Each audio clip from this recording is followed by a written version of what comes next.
Oke. Assalamualaikum warahmatullahi wabarakatuh. Baik anak-anak, bagaimana kabarnya hari ini? Alhamdulillah baik. Semangat pagi? Semangat. Kalau bapak bilang semangat pagi, jawab dengan keras semangat pagi. Oke? Semangat pagi. Semangat pagi. Oh, luar biasa, tepuk tangan untuk kita semua. Hebat-hebat, kalian semua luar biasa. Oke, sebelum kita mulai pelajaran hari ini, bapak akan absen terlebih dahulu ya. Nanti yang bapak sebut namanya silakan angkat tangan dan bilang hadir yang keras gitu ya, yang semangat. Oke, yang pertama Azamil Fauki, hadir. Yang kedua Miftahul Musola, hadir. Yang ketiga Muhammad Dimas Haidar, di mana? Oh ya, hadir. Kemudian Reni Azari, hadir ya. Adira Lizaria, oh di belakang ya, ya. Kemudian Sadia Fikolbi, ya. Kemudian yang terakhir Muhammad Rizky Kurniawan, di mana Rizky? Enggak hadir. Kemana? Oh sakit. Oh ya. Ada suratnya ya? Oh di meja. Oh iya iya. Nanti saya lihat. Kemudian satu lagi Ahmad Wildan. Oh tadi yang terlambat ya Wildan ya. Jangan diulangi lagi anak ya. Jangan terlambat lagi, gak boleh terlambat, harus disiplin. Oke, setelah di absen pertama sebelum kita mulai pembelajaran hari ini, kita baca doa terlebih dahulu ya, dengan membaca suratul Al-Fatihah agar dapat memberi manfaat kepada kita. Al-Fatihah. Saya amin amin ya rabbal alamin. Ada yang tahu materi apa yang akan kita pelajari saat ini? Ya, yang materi yang akan kita pelajari saat ini adalah materi tentang kurban. Kemarin kan materinya tentang sholat ya, sekarang materinya materi baru, yaitu materinya tentang kurban. Baik, di sini apakah ada yang tahu sebelumnya apa itu kurban? Idul Kurban itu loh, belum tahu ya? Ya, Idul Kurban itu atau Idul Adha itu kan dalam Islam itu ada dua pengiratan hari Id ya, salat Id, yaitu ada Idul Fitri dan Idul Adha. Nah, untuk pelaksanaan salat kurban itu pada perayaan Idul Adha. Ada yang tahu di sini Idul Adha dilaksanakan kapan? Idul Adha dilaksanakan pada 10 Dzulhijjah. Nah, sedangkan korban Idul Kurban ini merupakan salah satu ibadah yang ada dalam bulan Dzulhijjah. Oke. Kurban itu ya anak-anak ya, perlu sejarah kurban. Kurban itu dulu berawal dari Nabi Ibrahim. Nah, dulu itu Nabi Ibrahim itu dimimpikan oleh Allah Subhanahu wa taala itu suruh menyembelih. Nah, untuk menyembelih anaknya, yang namanya Nabi Ibrahim itu kan yang namanya sebagai seorang ayah kan ya sulit ya untuk apalagi untuk menyembelih anaknya sendiri. Nah, itu kan sangat sulit. Ini ketakwaan Nabi Ibrahim ini di sini diuji. Kecintaan Nabi Ibrahim kepada Allah Subhanahu wa taala di sini diuji.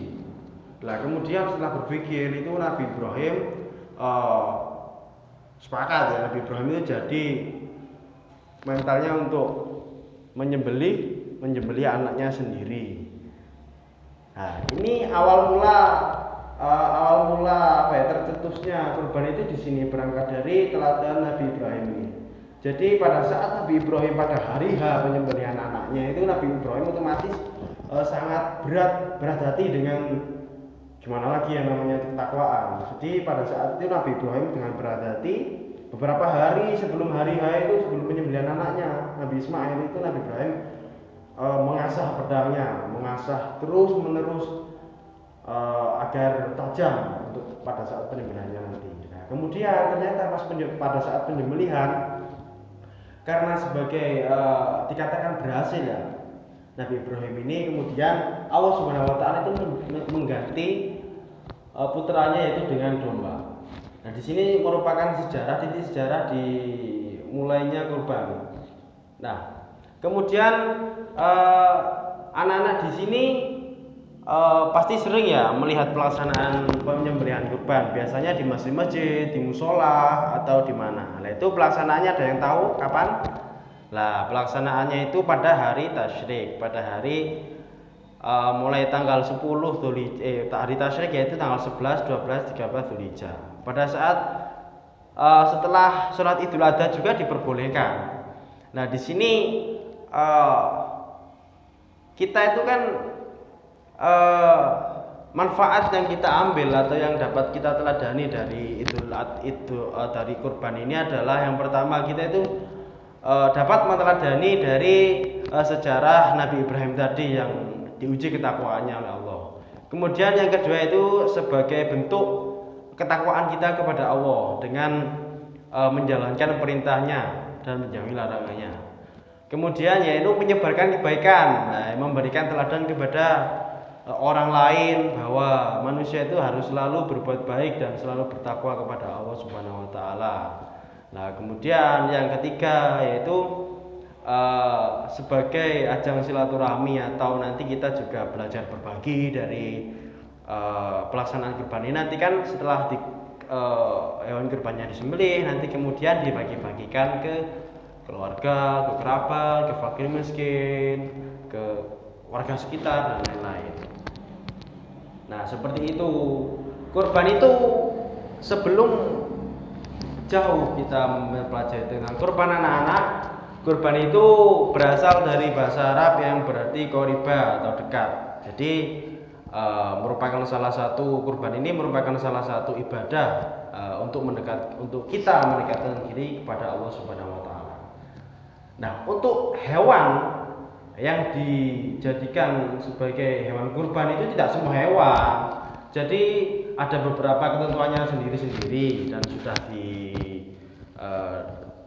ada di dalam Al-Quran, yaitu ada kambing, ada unta, ada sapi. Nah, ayam apa boleh Pak? Nggak boleh kalau ayam. Terus burung apa boleh? Nggak boleh kalau burung, karena sesuai dengan syariat yaitu 3 binatang tadi. Seperti itu ya. Ya, bisa dipahami? Ya, bisa. Kemudian untuk kalau kita ingin kurban, kalau misalnya anak-anak di sini kepingin kurban, itu bisa patungan dengan temannya, bisa urunan, karena Jawanya urunan. Tapi urunan itu kalau untuk sapi dan unta itu bisa untuk dibagi dengan 7 orang, atau bisa digotong royong, bisa patungan dengan 7 orang. Kalau domba itu hanya bisa untuk 1 orang saja. Jadi misalnya ada orang tua, misalnya ayahnya dari Fadil tadi ingin kurban sendiri, ya kurban kambing. Misalnya kurban sapi sendiri pun tidak apa-apa. Tapi kalau misalnya ayah Fadil sama ayahnya Raffi, ayahnya ini sebanyak 7 orang iuran untuk kurban kambing, ya tidak bisa karena tidak sesuai syariat. Kenapa tahu nggak? Kenapa nggak boleh? Nah, itu kalau nanti kan kalau kita melaksanakan kurban itu nanti bisa menjadi tunggangan kita ketika di Shiratal Mustaqim, ketika kita menyeberang jembatannya neraka. Nah, Shiratal Mustaqim itu kalau untuk orang yang mukmin, untuk orang yang muslim itu kayak jalan tol luas. Kita bisa, kalau misalnya orang ahli jamaah bisa nanti bareng-bareng naik masjidnya. Nanti kalau orang yang kurban bisa naik sapinya, naik kambingnya. Nah, kalau misalnya kita kurban 1 kambing untuk 7 orang, kan kambingnya nggak kuat atau kasihan, nanti jadinya nggak boleh. Seperti itu ya, bisa dimengerti ya. Shiratal Mustaqim.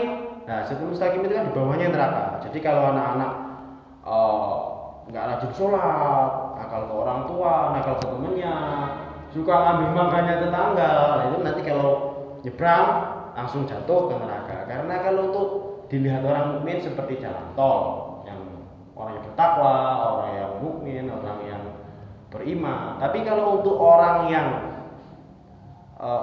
nakal, orang yang suka mencuri wortel, suka mencuri mentimun, gaji, nanti itu satu rambut dibelah menjadi 7. Otomatis satu rambut aja sudah tajam ya, apalagi dibagi 7. Jadi kalau anak-anak suka mencuri, suka nakal ke orang tua, suka nakal ke temannya, nanti kayak mancing saja sudah terbelah menjadi 2. Makanya kita juga harus menjadi pribadi yang baik, karena anak harus rajin sholat, rajin menabung, rajin sedekah, rajin membantu temannya, berbakti kepada orang tua.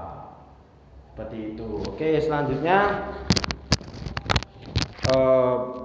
kita akan beranjak, Bapak akan melaksanakan kuis. Diskusi terlebih dahulu ya. Jadi nanti anak-anak sama Bapak dibagi menjadi 6 kelompok. Nanti didiskusikan, buat nanti gambar ya, gambar binatang-binatang yang bisa dikorbankan, sama tulis namanya, nama kelompoknya.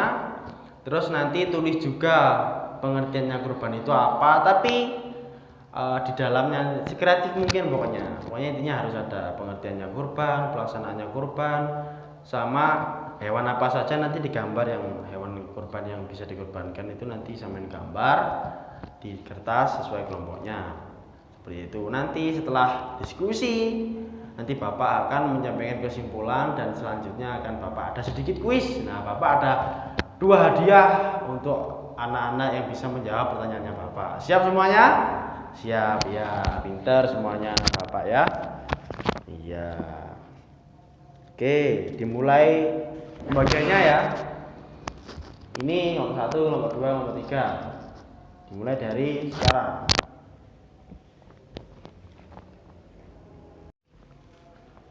Oke, baik, diskusinya sudah selesai. Bapak akan menyimpulkan ya. Kurban itu dilaksanakan pada tanggal 10, 11, 12, 13 Dzulhijjah. Dan kurban sendiri memiliki tujuan untuk mendekatkan diri kepada Allah Subhanahu wa taala dengan menjalankan perintahnya dan menjauhi larangannya. Dan kurban itu ada 3 binatang yang dapat dikorbankan, apa saja? Sapi, unta, dan kambing. Oke, selanjutnya untuk kuisnya Bapak memiliki 2 hadiah. Siapa yang bisa menjawab, Bapak kasih hadiah. Yang pertama cepet-cepetan ya, nanti langsung angkat tangan. Yang pertama, apa saja binatang yang dapat dikorbankan? Iya, Faisal. Iya, benar. Hadiahnya nanti Pak kasih pas istirahat ke kantor ya. Kemudian pertanyaan yang kedua, cepet-cepetan. Sekarang yang cowok, yang cewek nggak boleh kalah. Kemudian yang ketiga, pertanyaan yang kedua, kurban dilaksanakan pada tanggal, ya benar, nanti hadiahnya bisa diambil ya, sepeda. Oke. Pembelajaran kita sudah mencapai ujung, sudah selesai. Semoga bisa bermanfaat dan barokah, dan anak-anak semuanya bisa mengamalkannya ketika di rumah. Gak boleh nakal, berbakti ke orang tua, rajin sholat, rajin mengaji, rajin sedekah. Terima kasih, Bapak tutup. Wassalamualaikum warahmatullahi wabarakatuh. Oke. Ya.